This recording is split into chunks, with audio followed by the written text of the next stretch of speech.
Seoul, North Korean defector Lee Tae-won is still plagued with guilt over his failed efforts to bring his wife and child to South Korea, which resulted in their forced repatriation and the likely prospect of imprisonment and possible execution in North Korea. "There's nothing I can say to them except I am sorry. I am really sorry for my son and wife. I am really sorry because there's nothing I can do. There's nothing I can say," said Lee. Caught in China after arriving in South Korea in 2015, the North Korean defector took on the name Lee to try to protect his family from retribution from North Korean security forces. His wife and 4-year-old son were reportedly among the group of 10 defectors that were apprehended by China soon after they crossed the North Korean border in late October. In November he last spoke with his wife by phone while she was in a detention center in China. "As soon as my wife told me she was being repatriated, the call was cut. I thought the call was cut because the police took the phone. It was devastating," he said. This year China has increased the arrests and repatriation of North Koreans attempting to escape the poverty and repression at home. According to the advocacy group Human Rights Watch, 41 North Koreans were arrested in July and August alone, compared with 51 arrests documented for the entire year before.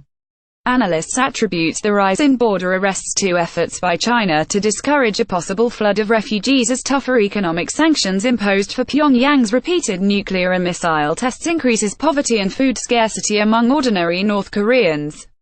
Human rights violations. The total number of defections to South Korea in 2017 was 1,127, which is 20% less than the previous year, according to South Korea's Ministry of Unification.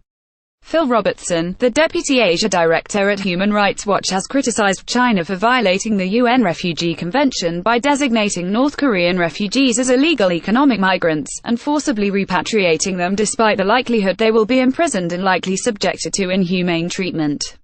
"This is condemning people to decades of forced labor, possible executions, certainly torture in every case," said Robertson.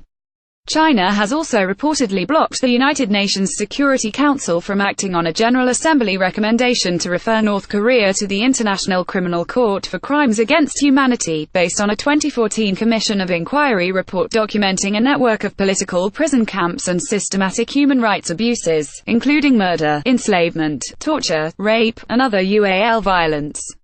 Failed appeal. In November, Lee made a public video message appealing to both Chinese President Xi Jinping and U.S.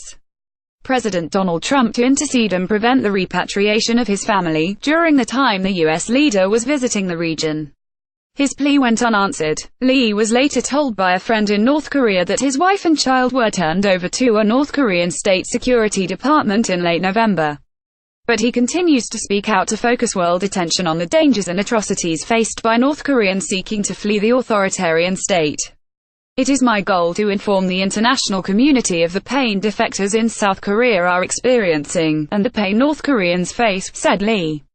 There is also concern among human rights advocates that North Korean human rights violations and China's complicity are being downplayed by both the U.S. pressure strategy and South Korea's engagement approach to curb Pyongyang's nuclear development program. Focusing on human rights issues could complicate Washington's efforts to persuade Beijing to enforce tough economic sanctions, and could also undermine Seoul's efforts to increase cooperation and dialogue with Pyongyang. On Tuesday, senior officials from 20 nations are meeting in Vancouver for a US and Canada-led summit to discuss increasing diplomatic and financial pressure on Pyongyang to end its missile and nuclear programs.